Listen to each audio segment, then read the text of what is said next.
হারিয়ে যাচ্ছে আমাদের মৃৎশিল্পের গল্প। এক সময় ছিল আমাদের এই বাংলার ঐতিহ্যবাহী শিল্প মৃৎশিল্প, কিন্তু দেখা যাচ্ছে এই বাংলার মাটি থেকে আমাদের এই শুধু মৃৎশিল্প না, এছাড়াও আরো অনেক শিল্প হারিয়ে যাচ্ছে। যেমনটি হচ্ছে নকশি কাঁথা, শোলা শিল্প, বালুচরি, বাঁশ বেতের ঢাক, পালকি ইত্যাদি। এছাড়াও আরো কত কি, সবগুলোই আজ হারানোর পথে।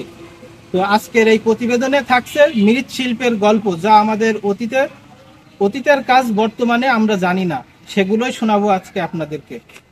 সময় এই শিল্পগুলো শুধু জীবিকা নয়, সংস্কৃতির পরিচয় ছিল। গ্রামের প্রতিটি ঘরে ঘরে দেখা যেত কারিগরের ব্যস্ত হাত, সৃজনশীলতার ঝলক। কিন্তু আধুনিক প্রযুক্তি, বাজার প্রতিযোগিতা আর তরুণ প্রজন্মের অনাগ্রহ, সব মিলিয়ে আজ সেই হাতগুলো অবসান নিয়েছে।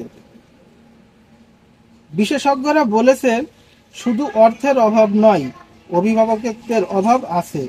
যদি আমরা এখনই এগিয়ে না আসি প্রশিক্ষণ, প্রচার ও পৃষ্ঠপোষকতার মাধ্যমে, তাহলে অচিরেই এইসব শিল্প হারিয়ে যাবে। আজ আমি 40-45 বছর ধরে করছি, তারও বেশি ছাড়া কম না। কিন্তু এখন যে জিনিসের দাম, সেই দাম হিসেবে আমরা মানে আমরা একেবারেই দারিদ্র না। আমরা তো তার কোনো কাজ শেখা না, এই কাজই করতে হবে। আমাদের কোনো কাজ শেখা নাই, কোনো পথ বাসা নাই।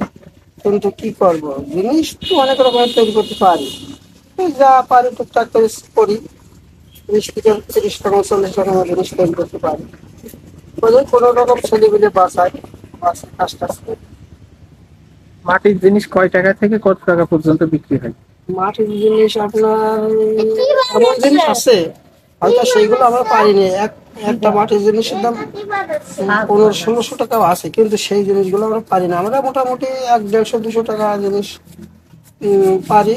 ওই এই আর কি 150 থেকে 200 টাকা পর্যন্ত সেই জিনিসগুলো আমরা তৈরি করতে পারি। আর ওই জিনিসগুলো সচরাচর চলে না, সীমিত ভাবে চলে, বুঝলেন? ওই জিনিস সচরাচর চলে, এই রাবার রসের ভাগটা চলে।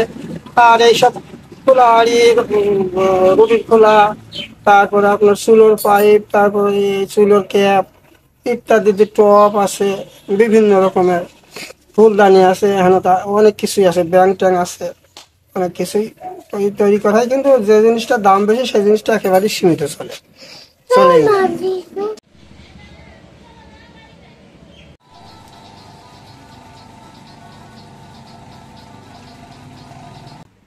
সংস্কৃতি শুধু গান বাজনা নয়, মৃৎশিল্পও সংস্কৃতির অমূল্য অংশ। এখন সময়ের দাবি এই মৃৎশিল্পকে ফিরিয়ে আনা জীবনের আলোয়।